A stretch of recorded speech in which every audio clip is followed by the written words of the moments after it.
As we prepare for the offering, I'd like to draw your attention to the yellow cards in the pew backs in front of you. If you find yourself in a situation that could use some care from one of our pastoral ministries, please fill out a card and place it in the offering plate as it passes. As to the offering, we are pleased to be able to partner with organizations whose values dovetail with our own. This month, we are sharing the collection plate with the League of Women Voters of the Pikes Peak region. This is a nonpartisan, 100% volunteer-led organization supporting voter education, engagement, and equity of voting rights in our community. Work is done at the local, state, and national level to promote civic engagement through public forums and voter registration drives. The League advocates on policy issues by taking positions on open space, water quality, healthcare, and other topics. Our sponsor is the You the Vote team. If you want to make a pledge payment and put it in the collection plate, please indicate on the check or the envelope that has cash that it is for your pledge. Otherwise, we will share it with the League of Women Voters. Thank you for your generosity.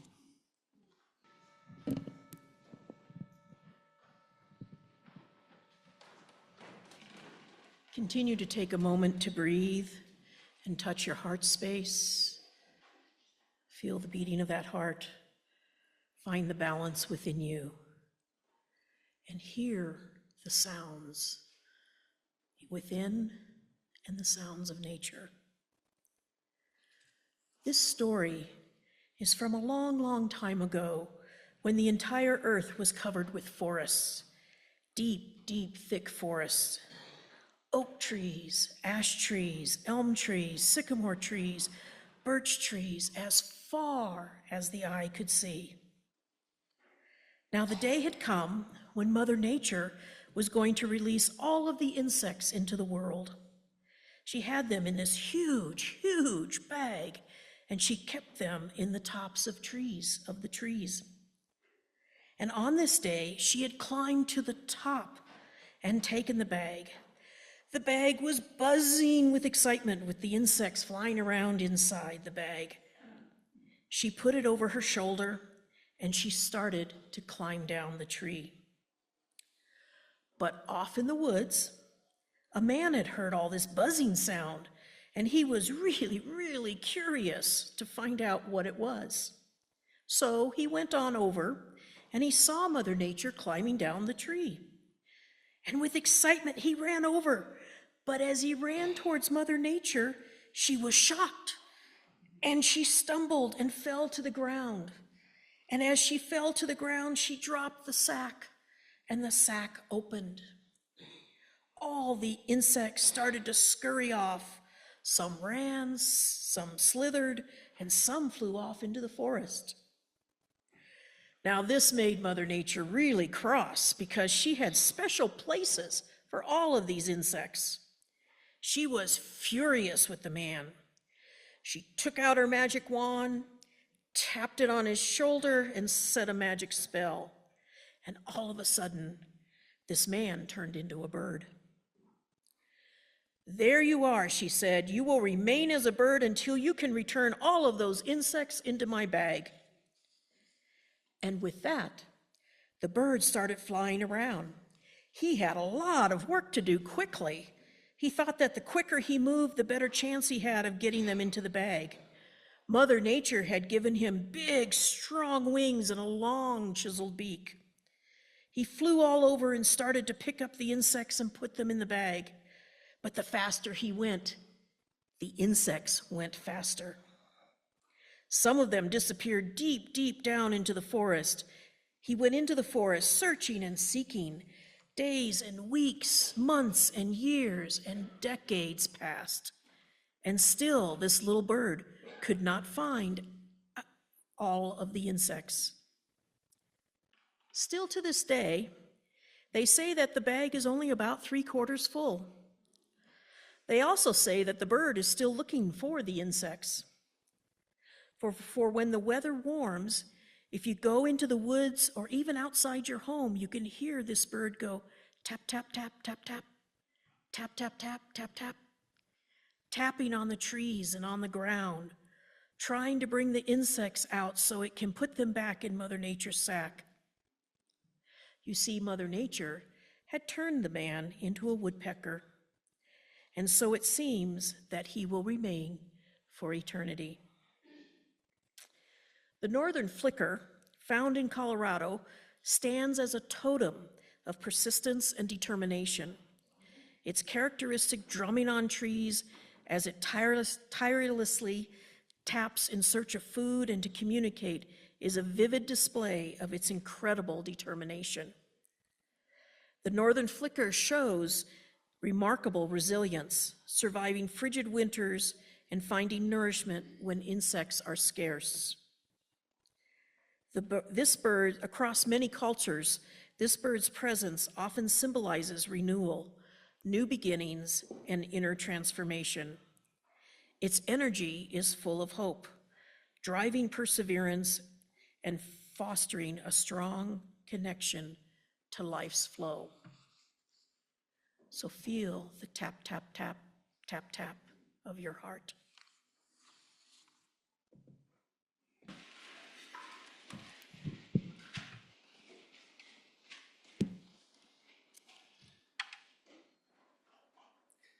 Blessed are those who are persecuted for righteousness' sake, for theirs is the kingdom of heaven. That's from Matthew 5:10. Now, some of you heard the content of that, and some of you only heard that I was reading something from the Bible. You heard Bible quotes, persecuted, righteousness, kingdom of heaven. What's going on in a UU church? It's not what I signed up for. It's true that Bible quoting in a UU church can get the blood up for a goodly number of congregational people, congregants, that's the word. Thank you. And with good reason,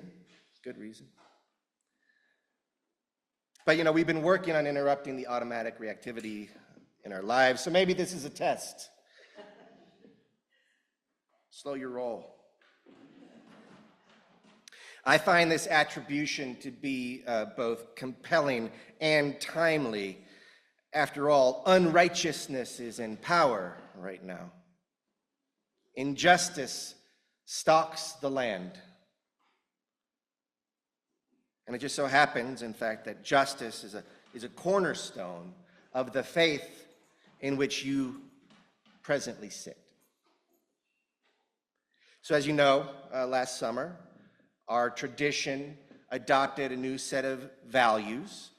We adopted 6 values rooted in love. You could see them up on the screen there. And so you also know the acronym that has developed along with these values, right? JET-PIG. Can you say them, please, for me, class?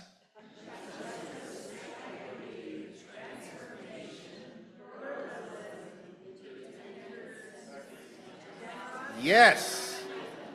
All right. Very good. Gold star for everybody. So the text in Article 2, which is where our values are housed officially in the Unitarian Universalist Association bylaws, the text to explain what we mean by justice reads like this. We work to be diverse, multicultural, beloved communities where all thrive. Therefore, we covenant to dismantle racism and all forms of systemic oppression. We support the use of inclusive democratic process to make decisions within our congregations, our association, and society at large. So as I sort of break this down, in my mind, I hate math, but for some reason I like to turn things into equations. And so justice here equals diversity plus equitable influence in order to dismantle systems of oppression. So diversity and equitable influence and dismantling systems of oppression, that seems like a no-brainer, right? Like, of course we would support those things. And yet, if you look at our nation's history, if you look at human history, this is in fact somewhat revolutionary. Oppression is so prominent throughout human history that it may seem like a law of nature. Welcome to the jungle, red in tooth and claw.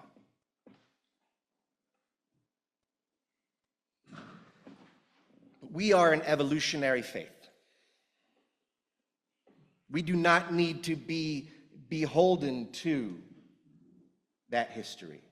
In fact, it is our responsibility as an evolutionary faith to evolve that history.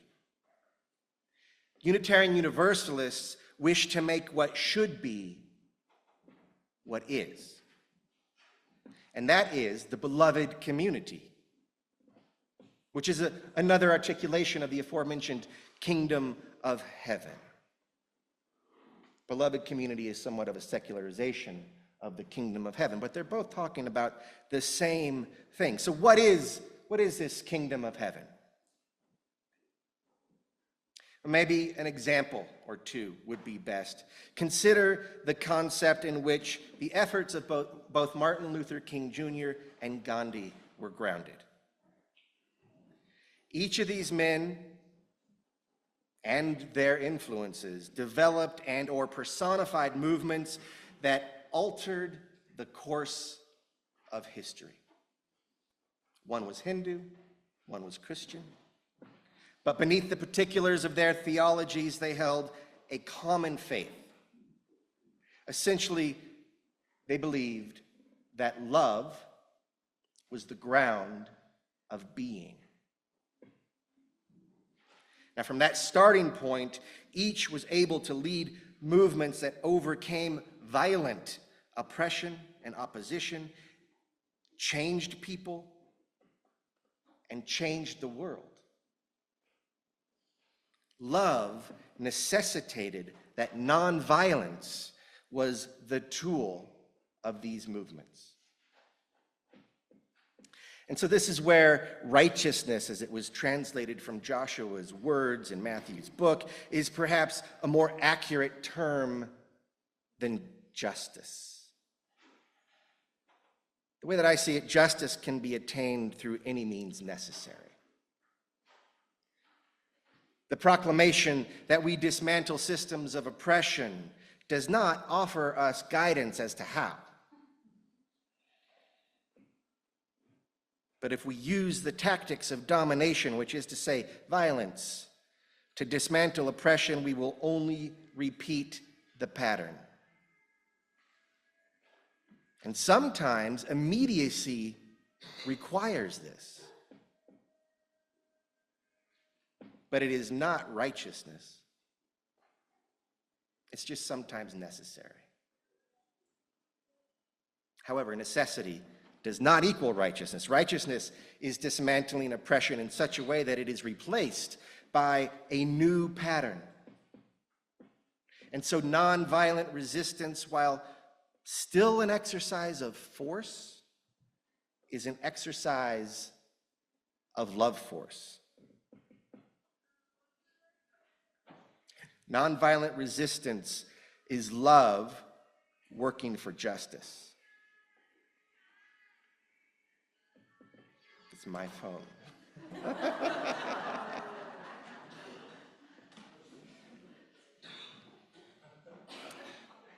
Time out.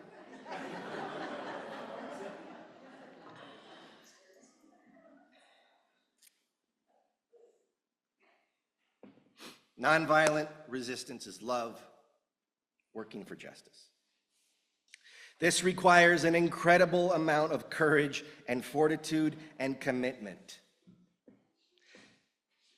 Nonviolence in deed, nonviolence in word, in thought, nonviolence in being.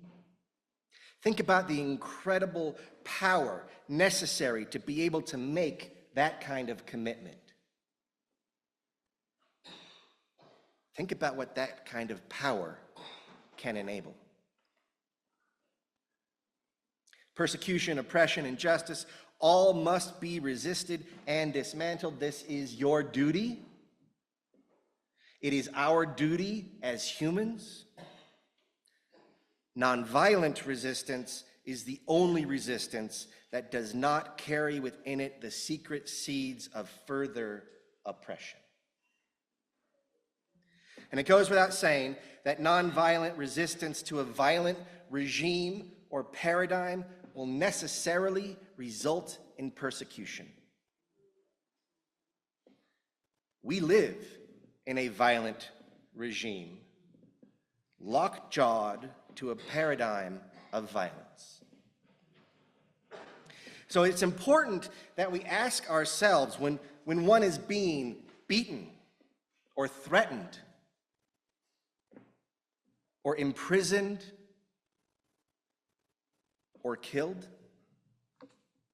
or even merely insulted, disrespected, or left out, how does one maintain a nonviolent disposition? I wonder this all the time. I know both violence and fear are quite alive in me. I also know that whenever they take control of my actions, I am not free. Rather, I'm enslaved. And that's not necessarily even in the face of mortal, political, or economic threat. It's just because sometimes I'm an ass. To act with fortitude, with the fortitude of nonviolence in the face of brutality, then, requires an incredible amount of awareness and courage. It requires, I think, deep assurance. I need deep assurance. It requires expanding your identity beyond your mortal body, which means it requires faith. A faith that the game is larger than you as a player. Faith that in the ultimacy of a song that exists beyond a single singer. Faith in connection, connecting to something that is beyond you, a concept or a God or a principle, a movement. Something that needs your effort but will survive and perpetuate beyond your effort. Something that by your participation you become a part of. Faith in something beyond circumstance, beyond success or failure, beyond fear. Faith is power. For Gandhi and King, their salvation was the faith that if love is the ground of being, then we are of it, and therefore indomitable when we act in love. I can be killed, but acting from love, I am then of love, and love, as the very ground of all being, cannot be killed. That's intense. But it sustained Gandhi and King and their comrades through pain most of us have never had to endure. Gandhi called this satyagraha, which means roughly truth insistence. Gandhi believed that the ultimate truth was love. So love insistence. And King adapted the idea to the anti-apartheid, anti-war, and anti-capitalist struggle in America and called it soul force. Soul force empowers the practitioner of nonviolence. Soul force is made possible by ultimate faith in love. This faith gave each movement the courage to face death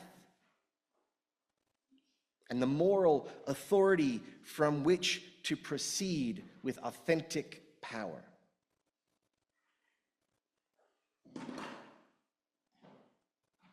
So, then I ask myself, if we, yous, are capable of such courage, justice as a value, but bereft of action, is just sanctimony.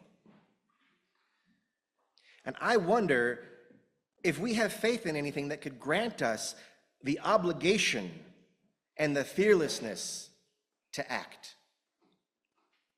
How do we work for justice? From what disposition are we going to dismantle systems of oppression? So I think for us, this move requires three things. I think it requires moral authority, moral courage, and a living ontology and soteriology. We'll get there. Moral authority can come from one place: practicing what we preach. Justice only has any merit as a value if it is practiced. Faith in the inherent worth and dignity of all people only has any merit if it is practiced. And you can do that right here with each other. Practice it, and then practice it in the world as well. If we are to change our community or change our city or state or world, if we are to advocate anywhere for any kind of justice, we must possess the moral authority of practicing what we preach. And this is required most of all, and indeed is most effective when dealing with people and institutions who are the most oppressed and marginalized and those to whom we are in deep opposition. You see, we preach the inherent holiness, the inherent dignity and worth of every single person. Moral authority comes from integrity. We've talked about moral courage before, about the risks one must be willing to take in the name of justice. And the moral part of that, of course, is really easy. It's the courage part of that that's difficult. So how do we have courage? And this is the really big one for me. How do I have courage in the face of threat? For me, the answer is to find some equanimity beyond circumstance, to find some peace beyond the situation. The thing, then, that gives us moral courage also is the thing that sets us free. When we are beyond circumstance, we are free. So that leads us to the 10-cent words, ontology and soteriology. Who remembers what ontology means? It's one of my favorite words. We should study of being. Thank you. So our ontology is an interdependence. This is what we think reality is. As Unitarian Universalists, we think it is interdependent. And we think in that interdependence that every person is holy. It's a little anthropology mixed in with our ontology, but enough ologies. Our ontology is everything is interdependent, everybody is holy. All right? So, do any nerds here know what soteriology is? Okay. Salvation, yes. All right. Triple gold star nerd of the week. Thank you.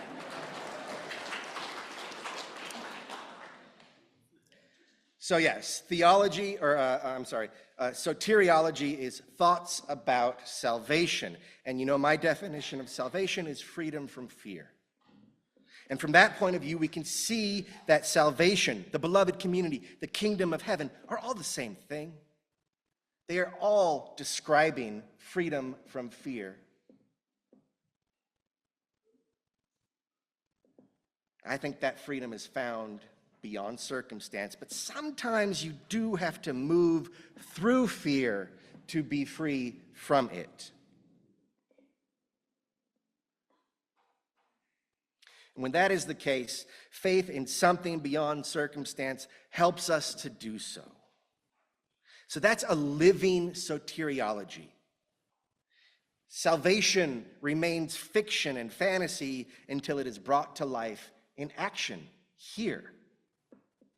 Salvation, freedom from fear, manifests as we work to build the more beloved world that our hearts know is possible.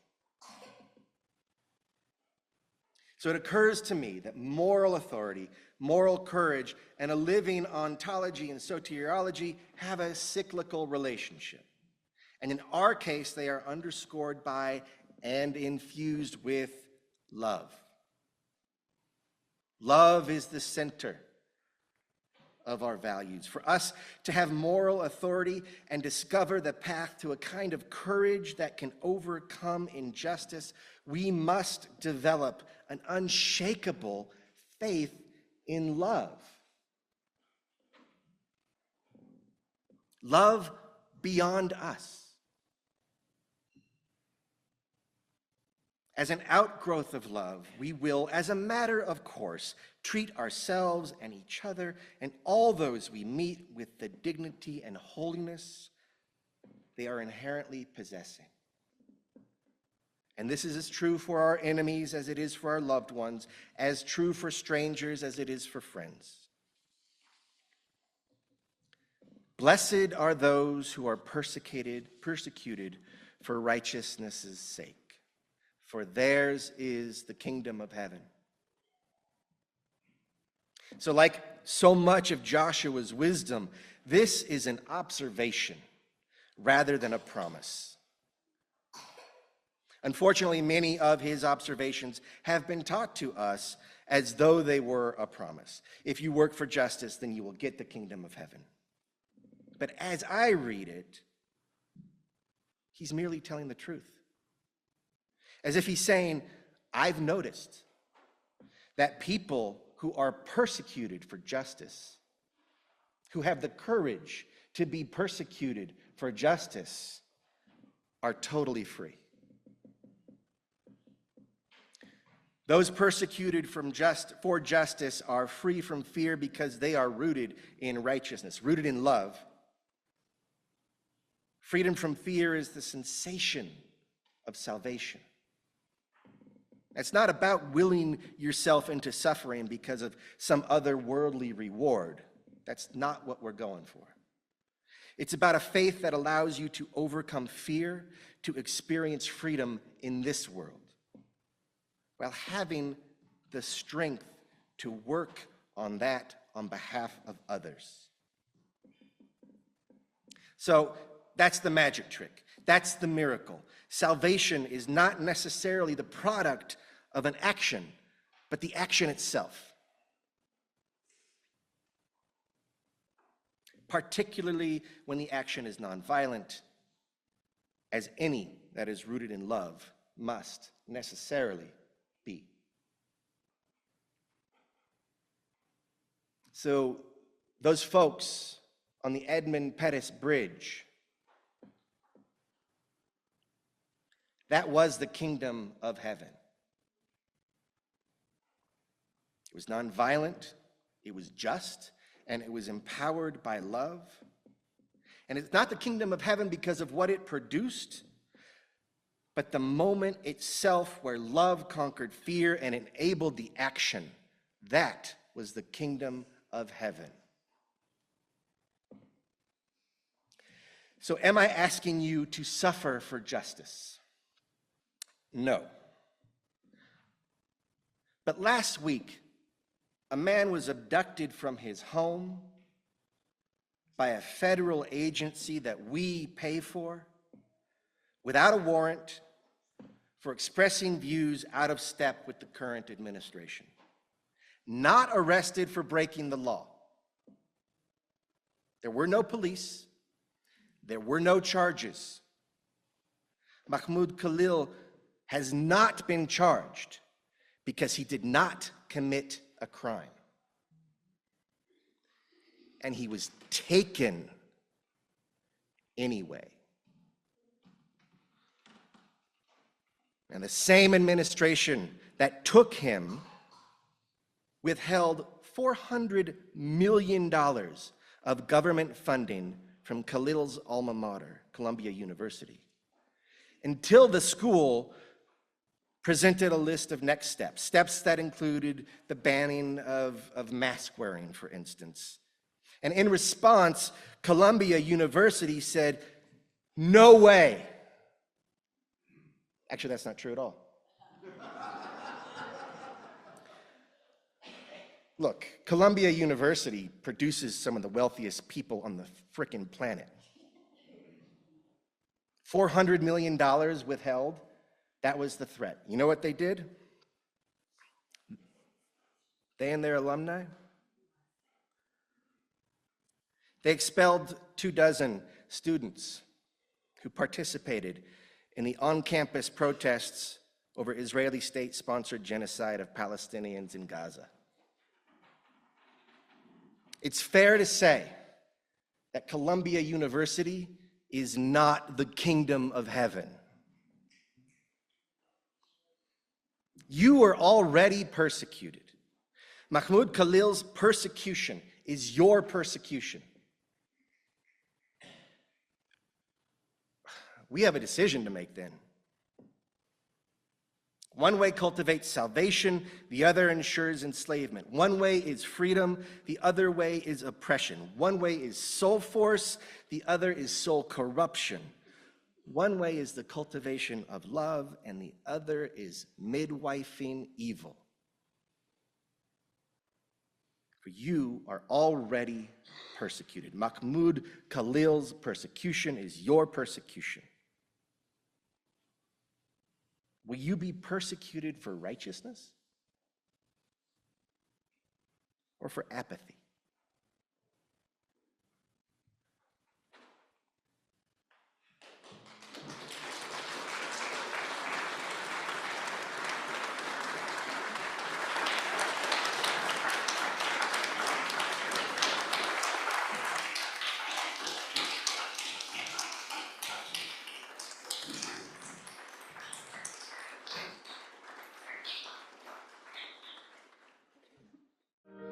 As we leave this sacred place that we have built together with our presence, co-creating this spiritual vessel, I gotta tell you, words are cheap. Applause is cheap. We've got work to do, and I'm glad I came. Let us go in peace and let us go singing.